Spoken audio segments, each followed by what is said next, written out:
Milo was the king of the alley, not just because he was the biggest cat anyone had ever seen, though he was, but because he carried himself like royalty. Thick stripes, a belly that swayed when he walked, and a face that looked permanently unimpressed.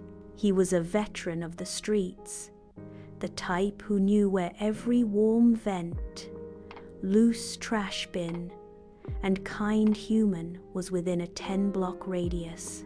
Most days, Milo could be found napping on the bakery's back steps, sun hitting his fur just right, the smell of croissants in the air.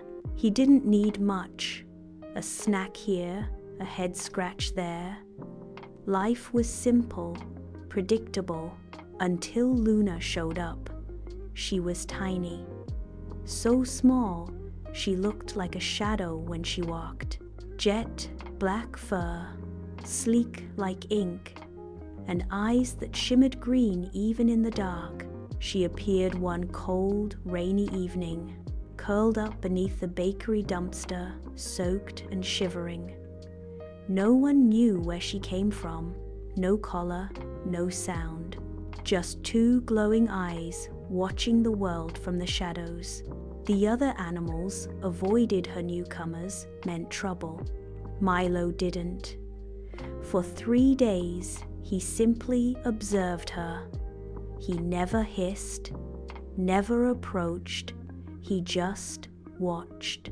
Then, on the 4th day, something remarkable happened. Milo waddled over, carrying half a sausage roll in his mouth, his favorite food, which he normally guarded with tooth and claw. He dropped it in front of her, turned his back, and lay down a few feet away. Luna stared. Then slowly, cautiously, she ate. From that moment on, something changed. She started following him, at first from a distance. Then, side by side, she learned the rhythm of his steps, how he stretched before naps, how he'd pretend not to care when people gave him chin scratches. He, in turn, began adjusting for her pace. He let her take the first bite.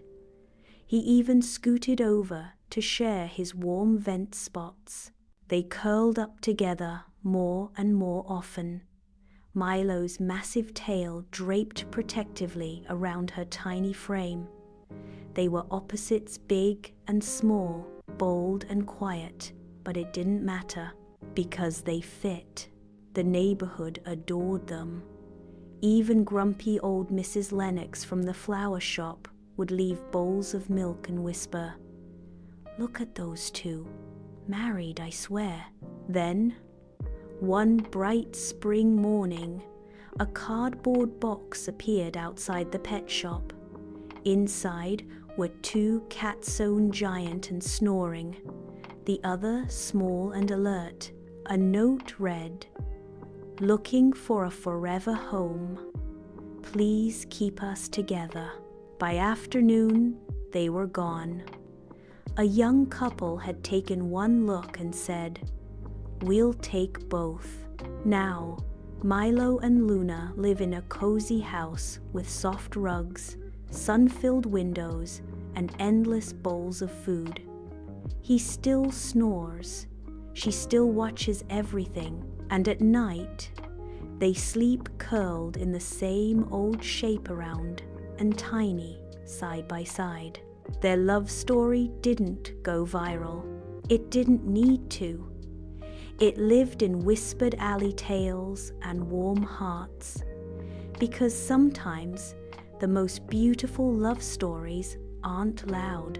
They're quiet and furry and real.